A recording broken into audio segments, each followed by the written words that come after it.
Umakyat na sa 18 ang bilang ng mga nasawi sa Mindanao dahil sa pinagsamang epekto ng bagyong Inday at pinalakas sa habagat, habang 14 na katao ang nananatiling nawawala. Tuloy-tuloy naman ang pagtugon ng pamahalaan sa mga apektadong komunidad, mula sa paghahatid ng tulong hanggang sa pagpapalakas ng rescue and relief operations. Yan ang ulat ni Floyd Brenz.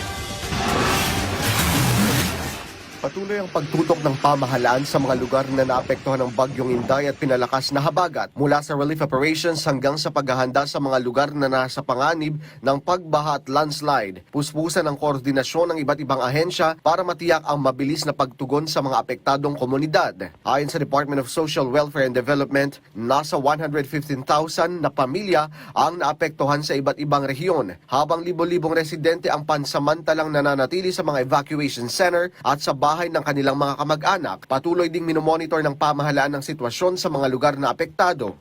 Lahat po ng mga ito ay minomonitor ng DSWD at meron din pong mga activated na mga evacuation centers or open evacuation centers kung saan nga po nasa mahigit 3,700 na pamilya o mahigit 14,000 na katao ang pansamantala ay naninirahan sa 113 na evacuation centers. Gayun din po, nasa mahigit 7,600 na pamilya o nasa mahigit 34,000 na katao ang pansamantala naman po ay naninirahan sa tirahan ng kanila pong mga kaanak o mga kaibigan dyan po sa Region 6, Region 12 at sa BARC. Bukod sa mga food packs at ready-to-eat meals, tiniyak din ng DSWD ang pagbibigay ng burial assistance at psychosocial support sa mga pamilyang naapektuhan ng landslide. Samantala, sinabi ng Office of Civil Defense na nakahanda na rin ang mga tauhan at kagamitan ng Armed Forces of the Philippines, Philippine Coast Guard, Philippine National Police at Bureau of Fire Protection para suportahan ang mga lokal na pamahalan sa rescue at relief operations.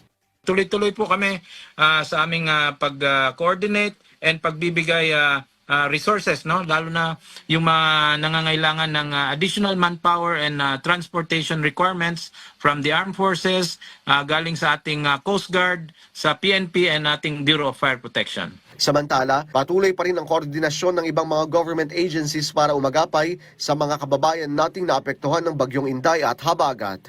Floyd Brenz para sa Bayan.